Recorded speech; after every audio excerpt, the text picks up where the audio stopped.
Testament to our resilience amidst rising challenges, Nigeria celebrates over 2 decades of uninterrupted democracy on May 29, 2024.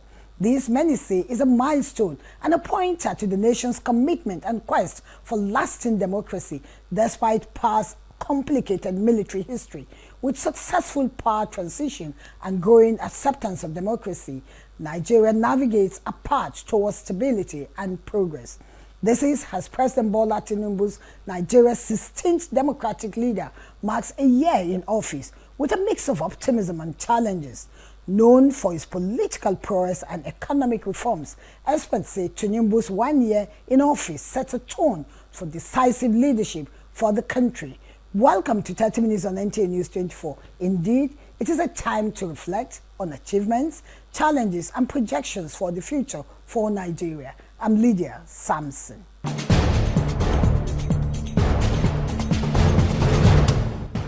Hard to believe it is 25 years of democracy already, but how critical is this milestone for a country with such a stormy political history? Obviously, Nigeria has recorded some strides towards strengthening her democratic institutions despite challenges. How visible have these strides been? Well, let me not preempt Ibrahim Bello Gunda, who has been doing some research on this. For the first time in its history, Nigeria is celebrating 25 years of uninterrupted democracy since gaining independence on 1st October 1960. This milestone has led to majority of Nigerians recognizing the importance of democracy as the best option of governance in the country, with a successful transition of power from one administration to another, as well as successful political parties in governance, both at the national and state levels. We've had a number of positive developments in the country. We have remained together as one country. There could be accusations, there could be some misgivings here and there, but our country remains one indissoluble, strong country. And we are not 100% there yet, but it's far from what we experienced before. In the era of military, no freedom of speech, no freedom of war, no, you can't just say whatever you want, you can't just do whatever you want, even when the Constitution guaranteed that, though it may have been suspended. It's unprecedented in the annals of the history of Nigeria. If you look at Nigeria right before the colonial days, down to independence periods, down to this particular moment, we've had a lot of turbulence in such a way that democracy had been truncated at many different points of history. But this one is really unique. Uninterrupted 25 years of solid democracy is something that deserves everyone to put hands on deck to celebrate. We are attaining silver jubilee of our democracy. And you know, going by the position of Nigeria, if Nigeria gets it right, there is that preponderance of optimism that the entirety of Africa and indeed the black world will get it right. It's not easy to build a Rome. So democracy is evolving, you know. You are taking time to build a system. You see what is happening now. Before it was not like that. And today, things are putting in shape in a proper dimension. So we are learning as democracy is going on. It has bring stability, peace, progress to the country, and not only the citizenry, the foreigners, and it has given us regard in the Committee of Nations, because there's no country now that runs military junta that has been accorded respect. It gives the people a say in the scheme of things. They say democracy is government of the people, by the people, and for the people. So we have a part in government, and we are actually improving. We are improving because citizens are participating more in the democratic process. Nigeria has experienced various military rule and challenges affecting its democracy. Nigerians have continued to weather the storm. Therefore, though appreciated the progress and gains, however, pointed out challenges undermining the democratic process like electoral fraud, corruption, insecurity, ethnic and religious tension, weak institutions, good governance, among others, as major challenges. We have had peaceful transition from one civilian administration to another. We have seen opposition party upstaging the incumbent. We have seen judicial activism, and we have also seen improvement in our electoral process. Right from the look of internal democracy of the party.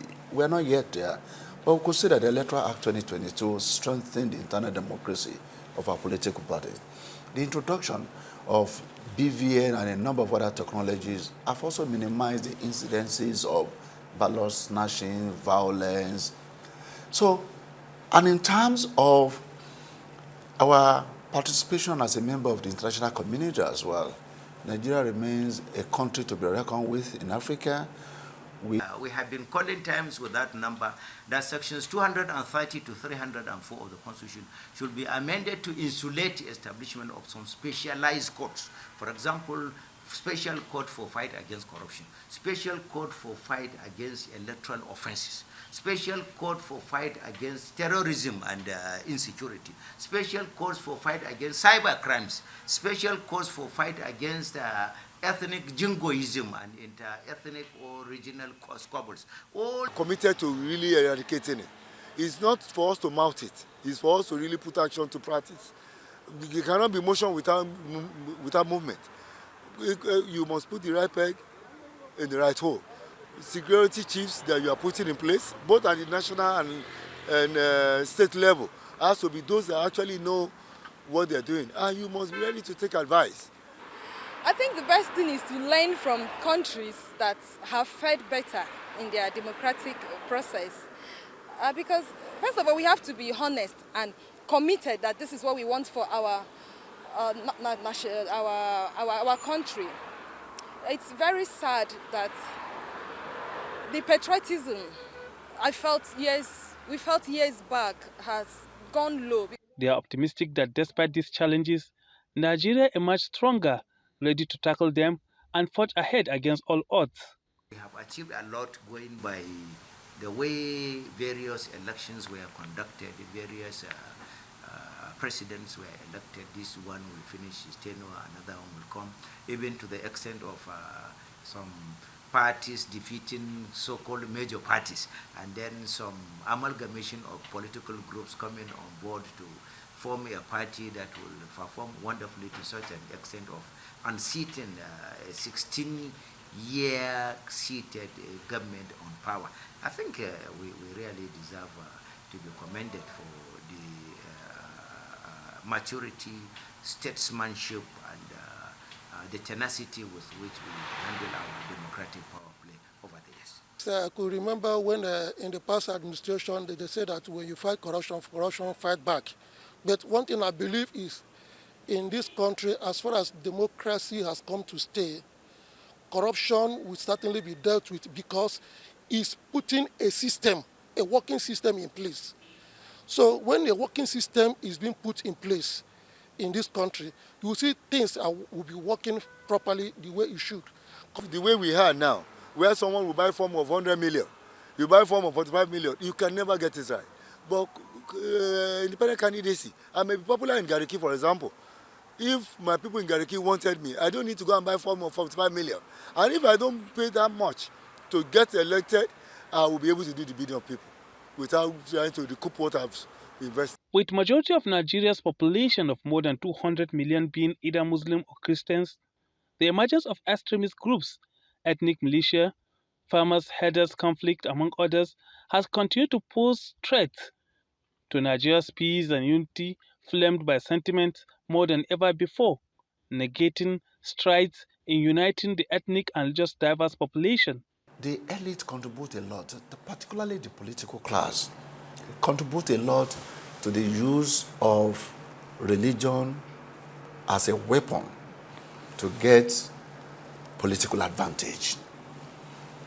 Ordinary Nigerians have to live together peacefully with each other, regardless of how they worship, regardless of diversity in their ethnic affiliation. Religion is the opium of the poor people. Unfortunately, in Nigeria, we have used religion, ethnicity to destroy ourselves rather than promoting ourselves. When Somebody committed an offense, for example. It's then we suddenly realize, it's because it's from this tribe. Yeah, it is because of that.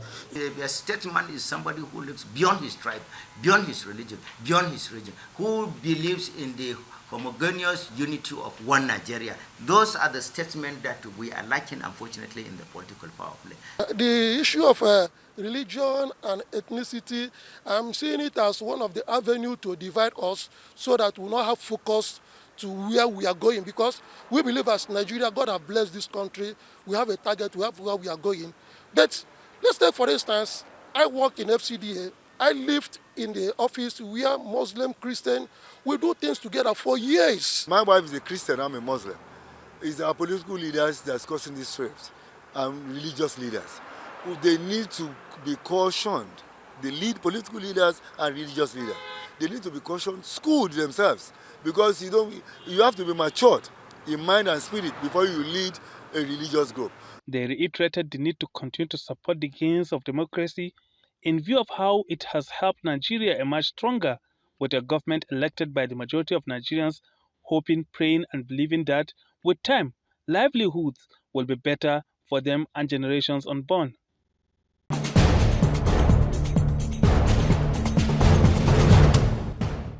President Tinubu's first year in office itemized bold decisions his strategic leadership will implement, beginning with the fuel subsidy removal to promoting economic reforms and introducing policies to cushion the effects of difficult necessary measures. The administration is 1 year in office. How far so far? Let's get all the details from Thomas Agbetere. President Tinubu's first year in office has been marked by significant actions and policies aimed at shaping Nigerians' future. Nigerians interviewed are highlighting several bold decisions by President Tinubu, beginning with the removal of the fuel subsidy. This move is seen as a crucial step towards economic reform, despite its initial controversies. Government had quickly introduced policies to cushion the effects. While these measures have received mixed reactions, many agree that they are necessary steps towards fiscal sustainability. So the idea of taking out subsidy is not a bad idea at all. But the problem is when you do a policy, every time there should be always ways and means of which you will cushion the effects of the policies if they are going to be hard on the people. Policies are not meant to be friendly. Policies are normally very difficult in the beginnings of them. Subsequently, policies turn into development and enjoyable drives for every nation. Let me start with the first announcement he made that people applauded him, but later on started to analyze, and some people even criticized him. That's the removal of the fuel subsidy. If he had not made that announcement that first day, I don't think he will find it very easy to remove the fuel subsidy again.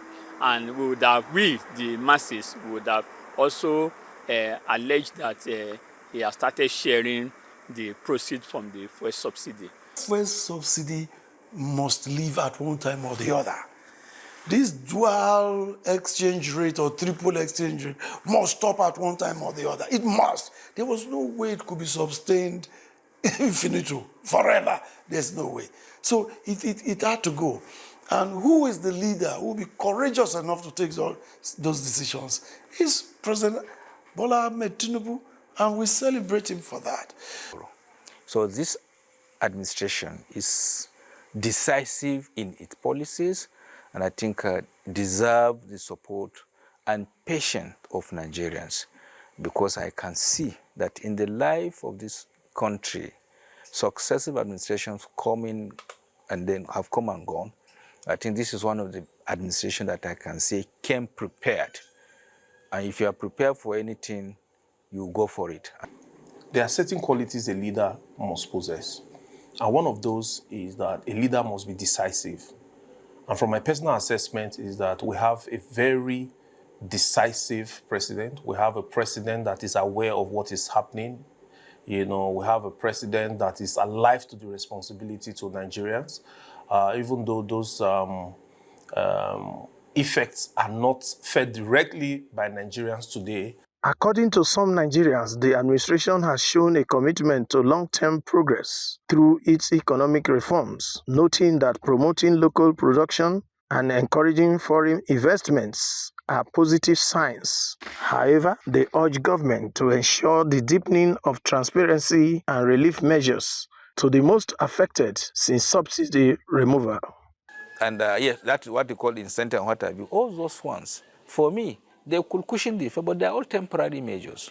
They are temporary measures. And so for us, I prefer a more definitive steps, measure that could last, test the test of time, stand the test of time, and then the people will really pass through some pains for a little while. And then when they are out of it, they will really know that they are out of it. The right steps have been taken. Difficult decisions have been made for the interest and well-being of our country and our countrymen. And I commend Mr. President.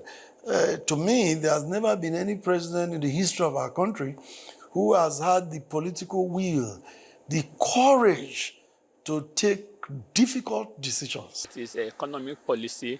These are policies geared to recovering our economy at the medium and long term, even though many people might not want to accept that, but that's just the reality. Things have not been okay, but from what he has put in place right now, I know things will get better day by day. Even though it's too early, to judge based on the events that has happened in the last 1 year, whether the government is doing well or not, but events have shown that the government have shown willpower, to be able to make Nigeria, a better place. If you put in subsidy, it's for the benefit of the people. You remove subsidy, you put back the money you're removing from the subsidy into the economy and the people, it's still for the people. So it depends on what you want to run as a government. You can run with or without subsidy. You run with subsidy, you're giving subsidy, you have to have monitoring and evaluation and tracking to make sure that this thing is being done right. You work without subsidy, you have to also, wherever the money is going to, you have to also make sure that it's kept. I always say that in this country, we don't lack, we are not starving when it comes to policies and strategies of running a system. Our problem in this country is always implementation. Despite facing significant challenges, including economic hardship and security concerns, respondents believe that the administration has demonstrated a committed sustainable development and investment in infrastructure, such as roads construction and power projects, considered as laying the foundation for futuristic development that will benefit generations unborn. For President Tinubu, I will give out something as an accolade for him.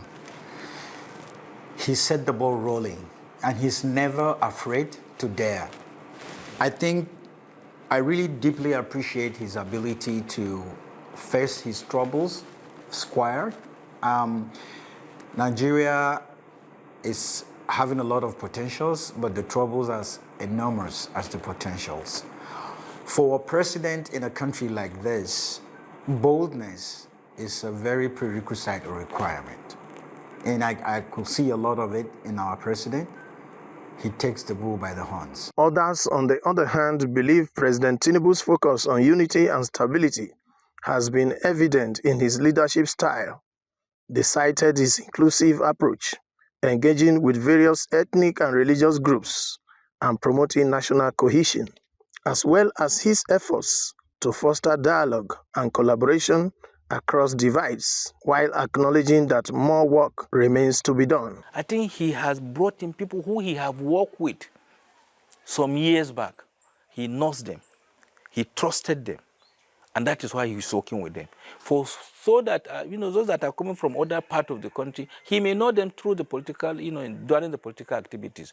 But I believe after the 1 year experience, he's in a better position to now know who he should carry along with and who he should please ask them to please rest at home.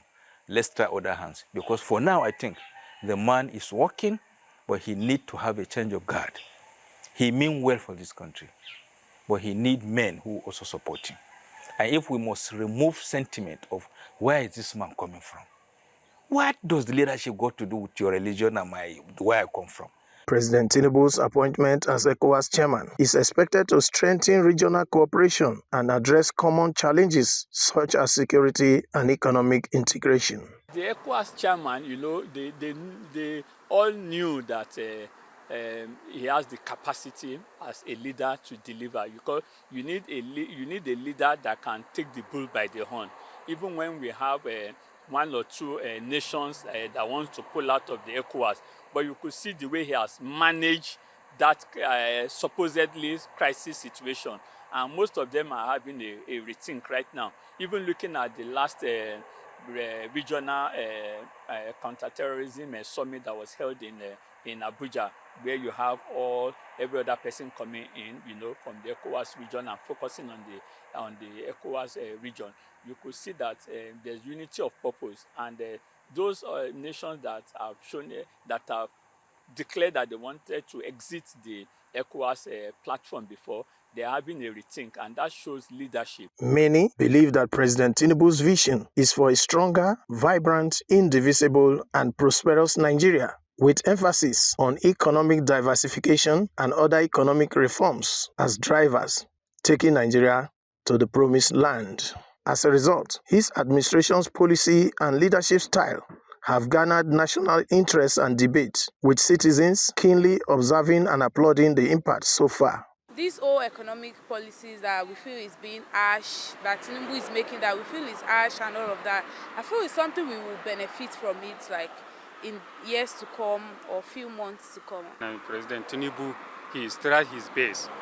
We are getting peace, especially from the northern areas.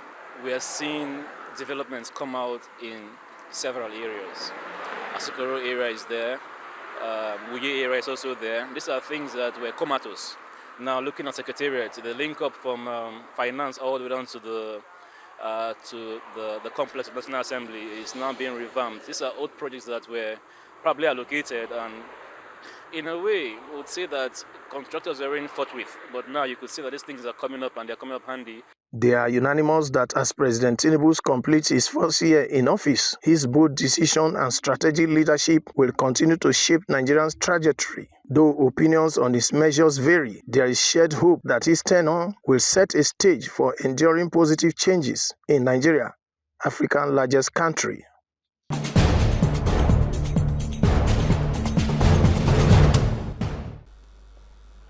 Indeed, the administration of President Bola Ahmed Tinubu has shown great commitment to long-term progress despite facing inherited challenges.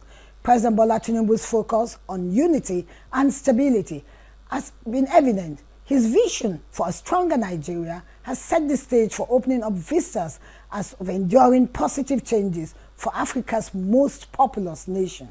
So let us stay united and committed to the progress and development of Nigeria now and always. Thank you so much for watching. See you next time on 30 Minutes on NTA News 24. God bless Nigeria.